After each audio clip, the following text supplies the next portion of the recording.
clearly the food industry being prioritised. Just tell us a little more about how many people are going to be affected by this.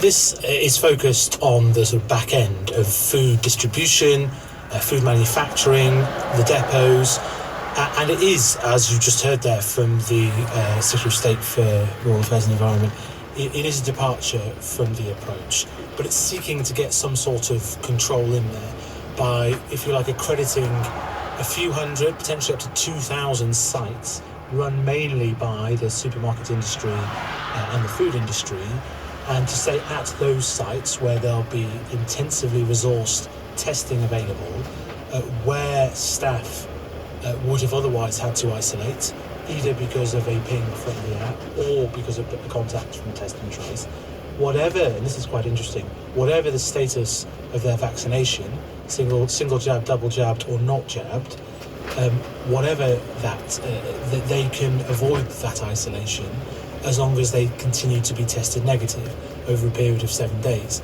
So they're trying to keep some sort of control over the system by having it only in these accredited states. So it is still a little modest. There'll be smaller companies within those chains that won't have this apply to them. It's not blanket. It doesn't apply, as you heard there from George Eustice, to the supermarkets themselves, to the actual stores.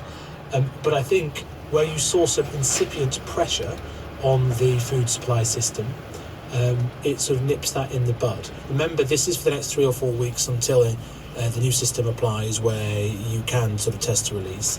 It's interesting to hear that some of the food supply companies themselves had already started to do this legally, but kind of slightly against government guidance. Right. And they've just supplied a route through for the rest of the food industry. It's quite clear, though, as you say, it's modest. The problem hasn't gone away, and this is another example of getting that balance between public health and the economic considerations right from the government's perspective.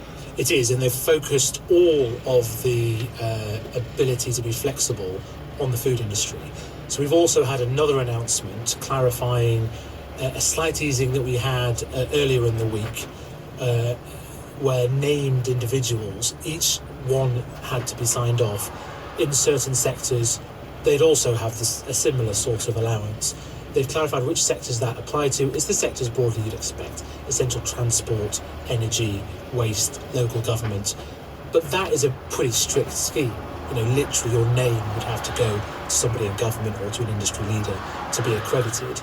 So they have focused all the flexibility on the food industry because they know that in terms of the perceived competence of a government, what the shelves look like at supermarkets really does matter. And so that's what you're seeing. Faisal Islam, the BBC's economics editor, joining us live. Let's stay with this story and speak to Ian Wright, Chief Executive of the Food and Drink Federation. Good evening, Mr. Wright. Hello. Do you welcome what we've heard from George Eustice? Absolutely. I've been calling all day across various broadcast media for quick action, and the government appears to have taken it. And I think George Eustice and Saj Javid are to be commended for getting on with it and moving very quickly. And I think what Faisal said is right. This is a temporary fix to take us through the next 25 days to August the 16th. I think many of the details are still being worked out, but at first blush it looks as though this is the kind of action that we were seeking. So